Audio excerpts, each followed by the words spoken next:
নমস্কার বন্ধুরা, মিনা রান্নাঘরে আপনাদের স্বাগতম। আজকে আমার রেসিপি হচ্ছে লাউ পাতার বাটা।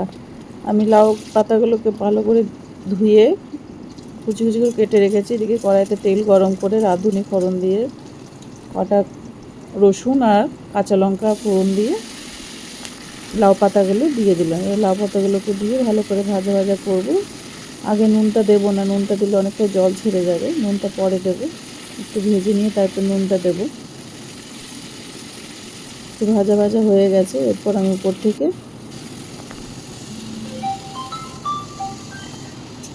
নুন, হলুদ আর একটু মিষ্টি দিয়ে এটাকে আর একটু ভালো করে ভাজা ভাজা করে নেব।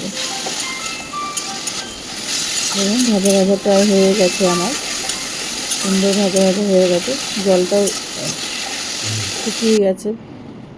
এরপর আমি মিক্সিতে এটা পেস্ট করে নেবো। এই দেখুন, আপনার শিলনোড়াতে পারলেও বেটে নেবেন, আমি মিক্সিতে বেটে নিলাম। এরপর পেস্ট করে নেওয়ার পর কড়াইতে তেল গরম করে কালো জিরে আর শুকনো লঙ্কা ফোড়ন দিয়ে আবার কিছুক্ষণ ভেজে নেব। যেহেতু নুন, মিষ্টি, হলুদ সব দেওয়া হয়ে গেছিলো, এটা আর কিছুই দেওয়ার নেই, জাস্ট এটাকে একটু ভাজা ভাজা করে নেব।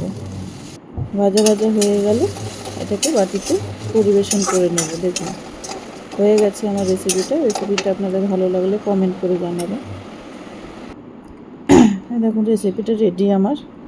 রেসিপিটা ভালো লাগলে আপনারা কমেন্ট করবেন, আর লাইক, শেয়ার, কমেন্ট অবশ্যই করবেন বন্ধুরা। আপনাদের সাপোর্টে আমি আরও নতুনত্ব রেসিপি দেখাতে পারবো। আশা করি আপনারা সুস্থ আছেন, ভালো আছেন। ধন্যবাদ।